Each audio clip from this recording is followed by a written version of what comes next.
Good morning students. आज हम exercise 1.2 का थर्ड सम से स्टार्ट करेंगे। लास्ट वीडियो में हमने पहले दो सम किए थे। चलिए स्टार्ट करते हैं आज का third sum. Find the LCM and HCF of the following integers by applying the prime factorisation method. यानी कि अपने को एचसीएफ और एलसीएम फाइंड आउट करना है एबार-जैकोब विधि से। लास्ट वीडियो में हमने दो डिजिट का यानी कि दो अक्षरों का एचसीएफ और एलसीएम फाइंड आउट किया था। अब इस वीडियो में हम तीन डिजिट का एचसीएफ और एलसीएम फाइंड आउट करेंगे। चलिए देखते हैं। अपने हैं 12, 15 एंड 21। अपने पास ये टर्म है जिसका हमको एलसीएम और एचसीएफ फाइंड आउट करना है। अब पहले तो क्या करेंगे कि जो 12 है इनका फैक्टराइजेशन मेथड से फैक्टर करेंगे, यानी कि एबार-जैकोब से टुकड़े करेंगे इनके। तो ये 2 6, ये 2 3 और ये 3 1। अब ये 3 5 5 1। अब ये 7 और 7 1। ठीक है, तो अपना जो 12 है उसके फैक्टर हुए 2 इंटू 3 इंटू 1, और जो 15 है उसके फैक्टर हुए 3 इंटू 5 इंटू 1। 21 के फैक्टर हुए 3 इंटू 7 इंटू 1। तो जो अपना एचसीएफ है वो क्या रहेगा, वो टर्म एचसीएफ में रहेगी जो इन तीनों टर्मों में कॉमन है। और जो तीनों में कॉमन यानी कि सांझी है वो क्या है, अपने पास 3 है और साथ में क्या है 1 है। तो 3 गुना 1, तो 3 तो हो गया अपना एचसीएफ। अपना एचसीएफ कितना हुआ 3। और अब निकालेंगे एलसीएम। अब ये जो एचसीएफ का 3 है वो तो ऐसे रख लो। अभी उस 3 को छोड़ के 12 में 12 में जो डिजिट है वो लिखो। 2 गुना 2 हो गया गुना। अब इसको छोड़ के 5 गुना, इसको छोड़ के 7। अब करो 3 दूनी 6, 6 दूनी 12, 12 पंजे 60, 60 और गुना 7 420। जो अपना 420 है वो अपना क्या रहेगा, एलसीएम रहेगा। यानी कि 12, 15 और 21 का जो एचसीएफ है महत्तम समापवर्तक है वो तो 3 है, और जो एलसीएम है यानी कि लघुत्तम समापवर्तक है वो कितना है 420 है। ये था अपना थर्ड सम का फर्स्ट पार्ट। अब चलिए देखते हैं इसका नेक्स्ट पार्ट, जिसके अंदर हमको एचसीएफ और एलसीएम फाइंड आउट करना है। चलिए इसका देखते हैं थर्ड पार्ट। 8, 9 एंड 25। 8, 9 एंड 25 अपने पास 3 डिजिट है 8, 9 और 25। इनका अपने को एचसीएफ और एलसीएम फाइंड आउट करना है। देखिए पहले तो 8, 9 और 25 इनके टुकड़े करेंगे। तो 2 पे 4, 2 और फिर 2 1, ये 3 तो 3 3 1 और ये 5 5 5 1। तो जो 8 है उसके टुकड़े हुए 2 गुना 2 गुना 2 गुना 1, और जो 9 है उसके टुकड़े हुए 3 गुना 3 गुना 1, और जो 25 है उसके टुकड़े हुए 5 गुना 5 गुना 1। ये हो गया। अब जो एचसीएफ है वो क्या रहेगा, यानी कि महत्तम समापवर्तक क्या रहेगा, वो अक्सर देखना है जो 8, 9 और 25 के टुकड़ों में कॉमन है, और वो क्या अपने पास सिर्फ 1। तो जो एचसीएफ है 8, 9 और 25 का वो हो गया 1 अपना। अब बात करते हैं एलसीएम की। एलसीएम में जो 1 को छोड़कर बाकी जो डिजिट है, एक तो एलसीएम लिया 2 गुना 2 गुना 2 गुना 3 गुना 3 गुना 5 गुना 5। तो अपना कितना हो गया 8 गुना 9 गुना 25। ठीक है, ये हो गया। अब इनकी गुना करो 25 8 200, 200 गुना 9 कितना है 1800, यानी कि ठीक है। तो 1800 अपना क्या आ गया, एलसीएम आ गया 8, 9 और 25 का। क्लियर है, ये था अपना थर्ड सम। चलिए अब करते हैं इसका फोर्थ सम।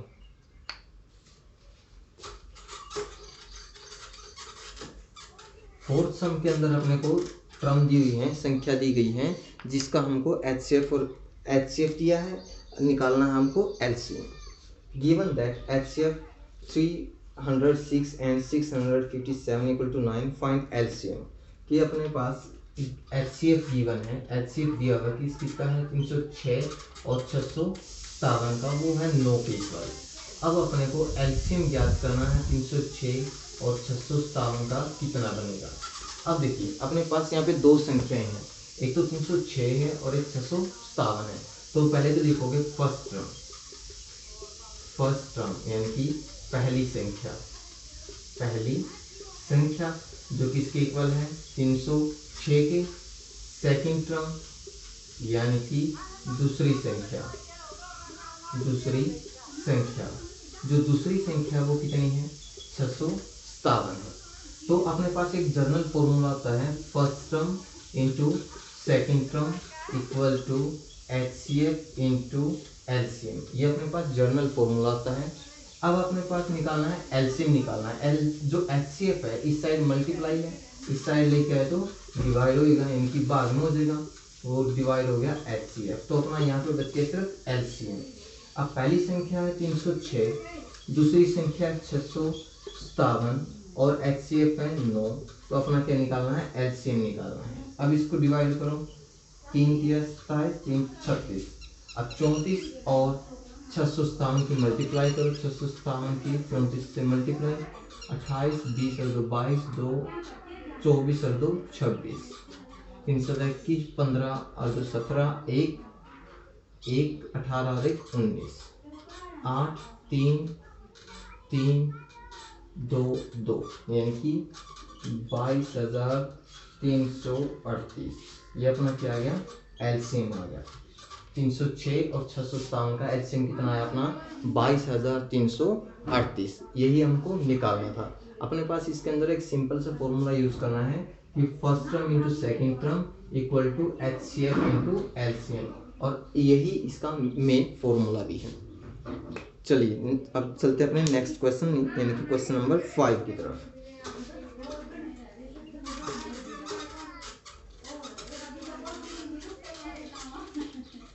अपना क्वेश्चन नंबर 5 के अंदर क्या है,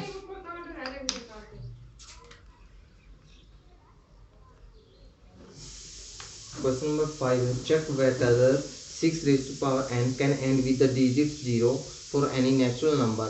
ये बताना है कि जो 6n है वो 0 डिजिट के साथ एंड होगा जब अपना नेचुरल नंबर n है।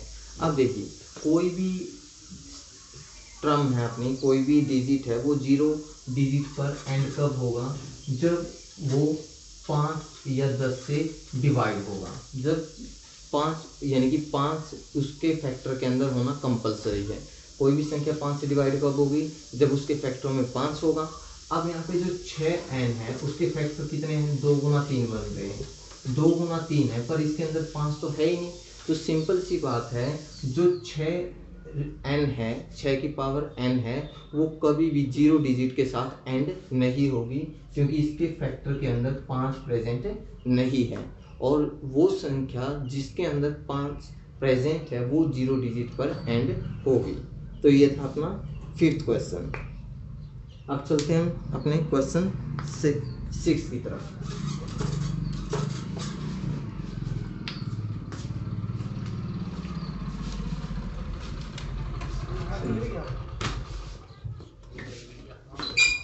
अपना क्वेश्चन है 7 into 11 into 13 plus 13, और नेक्स्ट है 7 into 6 into 5 into 4 into 3 into 2 into 1 plus 5। ये अपने पास दो है। अब देखिए फर्स्ट स्टेटमेंट है 7 into 11 into 13 plus 30। यहाँ से 13 को कॉमन निकालिए, 7 into 11 into 1 plus 1 हो गया।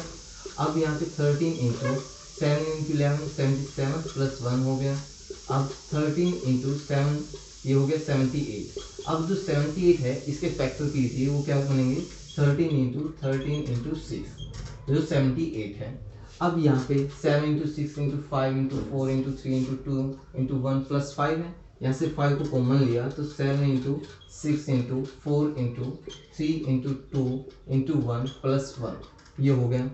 अब 5 into, अब मल्टीप्लाई कीजिए, 42 42 गुना 4 42 गुना 4 8 और 6, और फिर 6 से मल्टीप्लाई कीजिए 4 36 4 और 10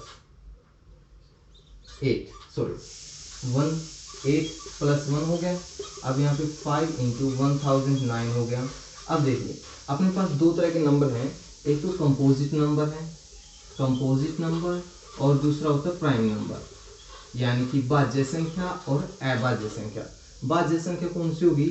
वो संख्या जिसके भाजकों की संख्या 2 से ज़्यादा होगी। और अभाज्य संख्या कौन सी होगी? वे संख्या जिसके भाजकों की संख्या सिर्फ 2 होगी। यानी कि जो अभाज्य संख्या वो या तो 1 पर डिवाइड होगी या फिर खुद पर डिवाइड होगी, तो वो अपनी अभाज्य संख्या।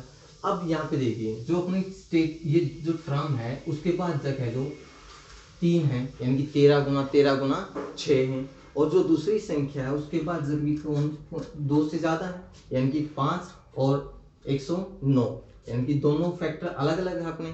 तो सिंपल सी बात है, जो अपनी स्टेटमेंट है 7 × 11 × 13 + 13, यानी कि 7 गुना 11 गुना 13 जमा में 13, और दूसरा 7 गुना 6 गुना 5 गुना 4 गुना 3 गुना 2 गुना 1 जमा 5, दोनों के क्या अपने कंपोजिट नंबर है, यानी कि भाज्य संख्या है।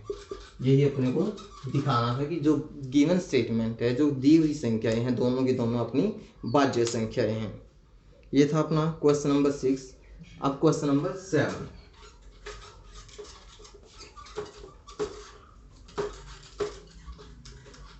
क्वेश्चन नंबर 7 है, there is a circular path around a sports field. Sonia takes 18 minutes to drive 1 round of the field, while Ravi takes 12 minutes for the same. Suppose they both start at the same point and the same time and go in the same direction.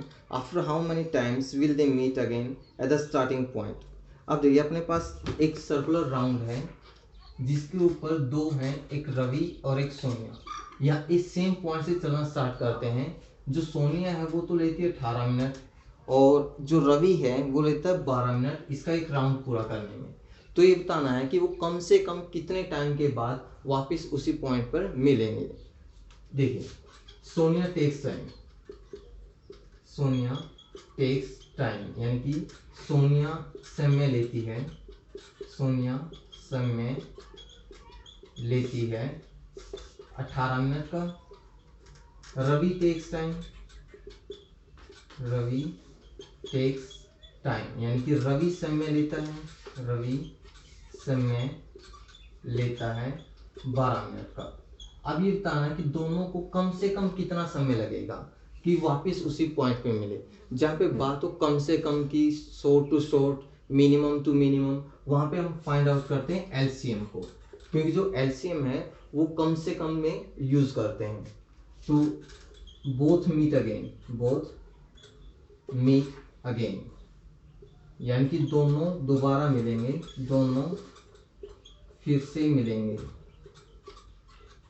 कितने time के बाद, यानी कि LCM निकालेंगे 18 और 12 का। अब यहाँ पे 18 और 12 का एलसीएम निकालना है।